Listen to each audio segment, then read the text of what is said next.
Welcome to Behavioral Finance and Fintech. I am Andy Kim, your Dr. Finance. This course is for graduate students, which means master's level and PhD level students in SKKU Business School or SKKU Fintech program.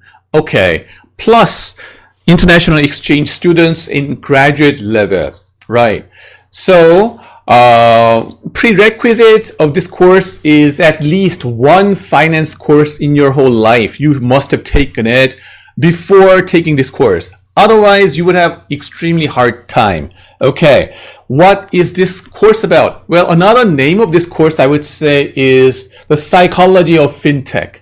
Okay, psychology of fintech. What do you mean, psychology? Well, if this fintech is a buzzword of this generation, especially after pandemic, and then non-contact based businesses are, have been taken off. And then, especially those fourth industrial revolution, something called, right? The most popular one is the fintech. The application of AI and machine learning technologies to make our everyday businesses more comfortable. How can we do that? Well, by, understanding the psychology of the consumers and then investors better. And then that kind of things is pretty much, very proliferating in finance industry in the name of fintech. So robo-analyst and then quantitative fund managing or algorithmic trading more specifically. Those things are precisely what we mean by application of these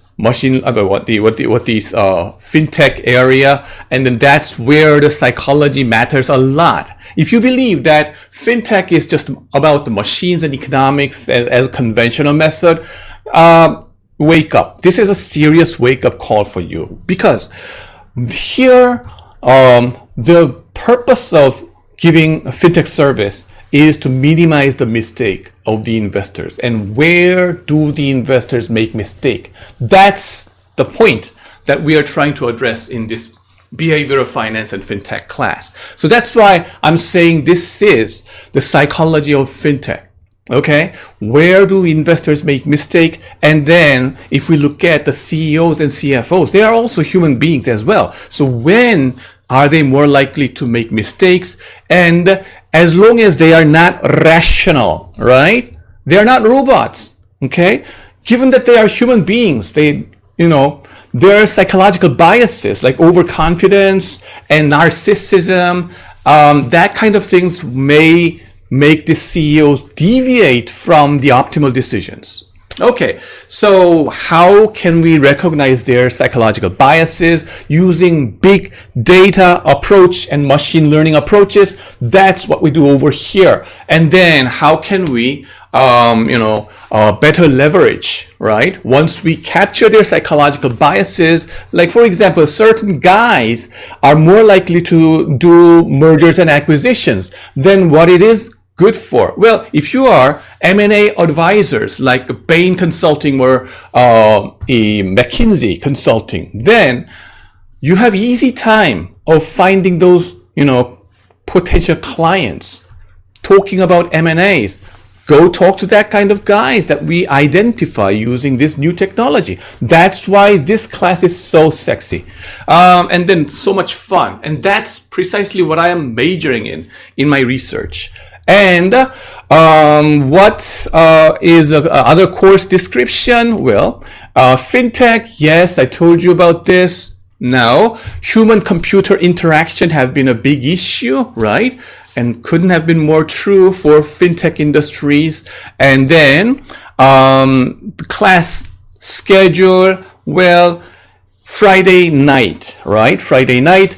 Officially, it's 6 p.m., but I understand that so many of you are from the industry, professional PhD students.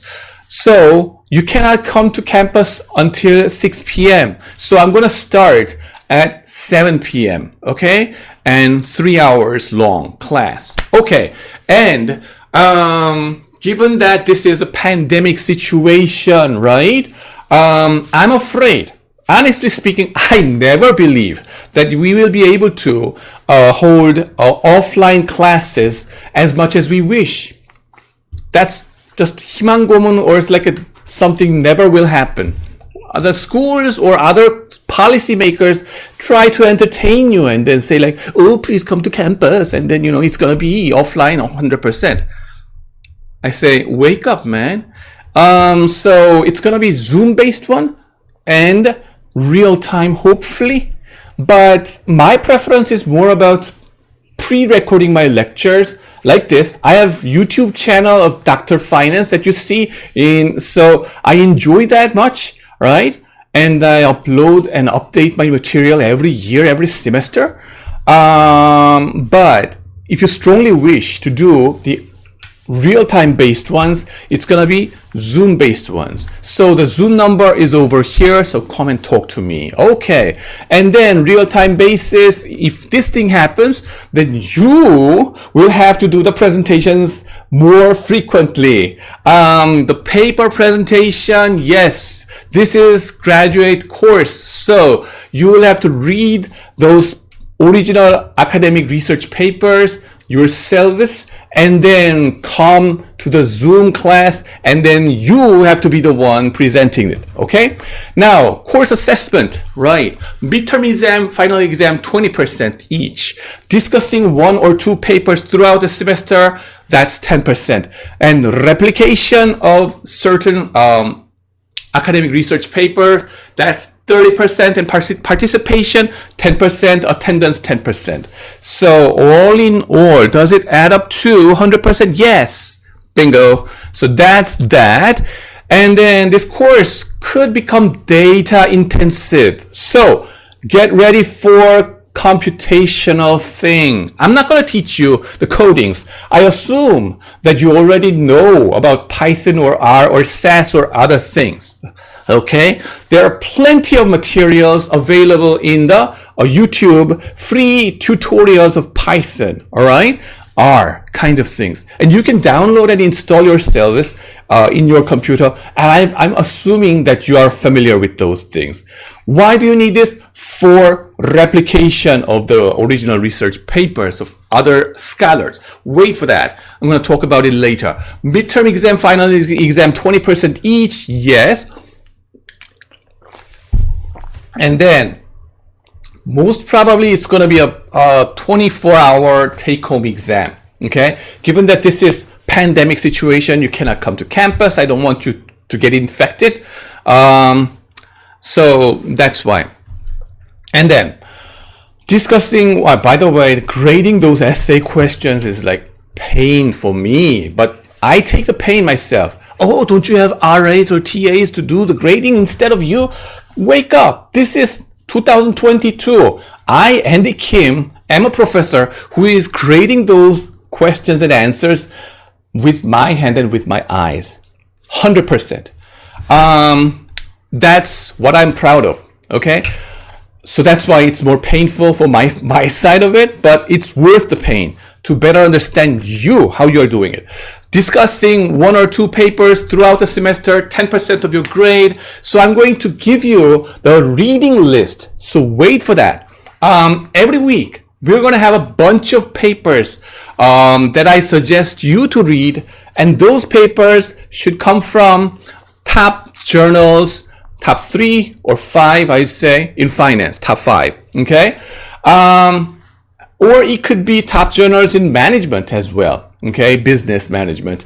And then top conferences like AFA, number 1, and then WFA, and then EFA, European Financial Management, right? And then CIFM, which is Korea-based ones. So over the past 4 years, I guess, right? And in that paper discussion, what do you have to do? Well, take 10 minutes. Usually, I ask my students to present your paper and then upload your presentation on the YouTube so that me and the whole students can watch it together and then criticize your discussions and then question to you. And then each question you address to other people's discussions, you get 1 point each. And you as a presenter, if you answer those questions, you also get as much points up, the bonus points up. Okay? So I make the YouTube presentation more proactive and then interactive. Okay, this is awfully helpful for your discussion and intellectual challenges. Instead of immediately just presenting and then Q&A, nobody asks questions and then just move on. In that case, you don't learn that much. Well, but in YouTube presentation, you learn a lot more. Okay, so that's what I'm proud of in my class. If you don't like it, you can drop this course. And anyway, so that's what we do over here. And then 2 times you may do it throughout this semester, but I take the maximum grade so that you can just do it 1 time throughout the semester. Okay, reading list. Yeah, I'm gonna give it to you.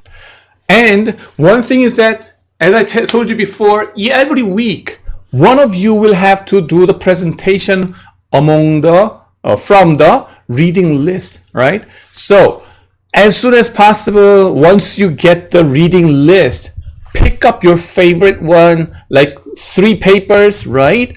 At least, or 4, and then email me directly saying that which paper I want to present. First come, first served basis. 선착순, right? Last year I tried it and I found out some papers are awfully popular. Get concentrated. I had to make an order, right? Based on those arrival time. Okay? So please keep in mind, you have to be fast over here. Thank you. Replication, 30% of your grade. I told you about it. Well, this one, going more detail. Based on the reading list, hopefully based on the reading list, choose the one that you want to replicate until the end of the semester. I'm saying that finish the replicating until the end of the semester, but which paper to choose, you have to search and hunt for the best candidates of the paper to replicate, okay, before midterm exam or as soon as possible. Why is that the case? Well, just by reading those papers, you will say, oh, this paper is sexy this way and that way. I can do that too. Quite easy. But wake up. If you seriously try to replicate, do the same as what they did, you will soon realize, I don't have that data. And now I have a problem. That's why.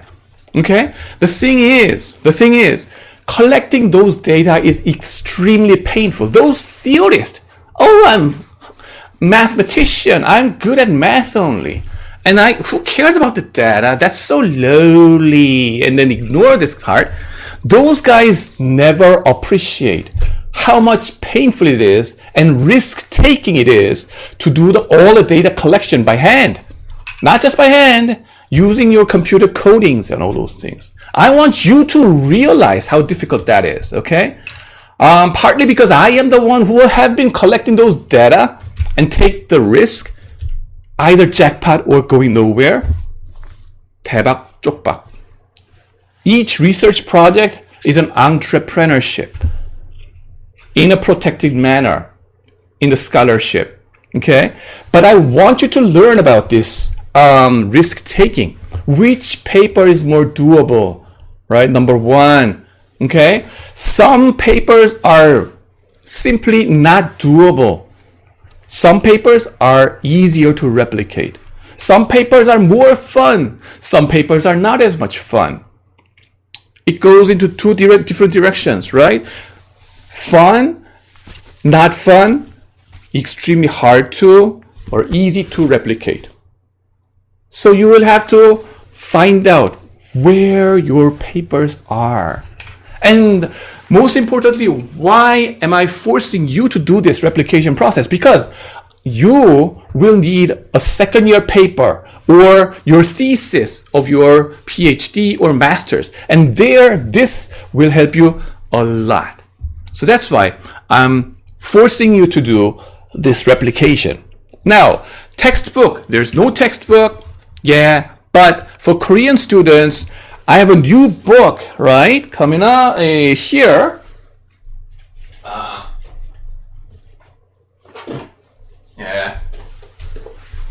My book. Yes. 부자 관상 기술 in Sam and Parker's. And this one is a fun reading in your pleasure time. Basically, this is explanation of what you learned throughout this semester for laymen. So anybody who does not have prior knowledge of finance can enjoy this book and understand what is going on in this psychology of fintech. Okay, 관상 thing. It may trouble your mind. Oh, isn't it like a superstition or something? No, it's this is one hook so that the layman can just pick up this book. As it turns out, there's no such thing as superstition over here. It's all about science, about fintech. It's fintech 야사 kind of things. You will realize it. So that's that. Participation 10% and then attendance 10%, I told you. And then class schedule, you can look at the syllabus and basically understand it. And then midterm exam and the final exams are there, final presentations. It's gonna be hopefully, it's gonna be in the YouTube based ones, if I expect it. And then if I have to do it offline, you will have to do it offline too. Come show up yourself in the campus. Not just myself, but you all have to do it too. Guest lecture, right? Guest lecture, that's the time you have to show up in the classroom, okay? This industry showcase, I invite industry experts. Last time, I invited Mr. 이현열, right? 이현열 박사님 in the what is it? The robo analyst company 두물머리, right? And he has a book about this 효율적으로 비효율적인 시장, efficiently inefficient, right? Fantastic book. He translated. And an expert in quantitative trading. Okay, why quantitative trading? What does it have to do with fintech? Well, in a broader sense, right? I told you, algorithmic trading and quantitative trading, that also belongs to fintech area, and that has to be based on the solid understanding of the psychology. Now, the order of this class, week by week, you can see it. Introduction in the first week. And then we're going to move on to the momentum and value premium and quantitative trading, which is precisely this book is about. And then media attention and algorithmic trading. There you will see my papers, and then where I find Eugene Fama in Gangnam Style related stocks. And my television interviews there as well. And then we'll move down to prospect theory and expected utility theory, moving down to household finance, and then sentiment and bubble, and then short selling and high frequency trading. We're going to touch on those issues. And then the first half of the semesters will be about the investment side of finance, which is only a half of finance. Those guys from professional program, you may have some misunderstanding that 100% of finance is about stock investment or investment of bond and stocks, and then that's all. But wake up.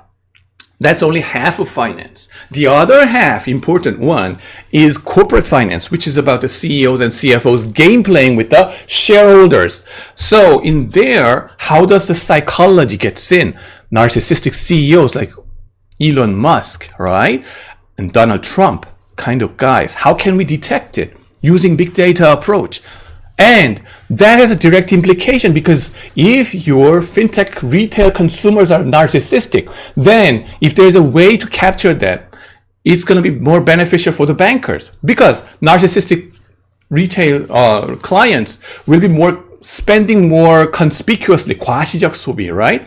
So give a warning signal automatically, right, to the banks. Hey, this guy is narcissistic. Now, that kind of things can be done.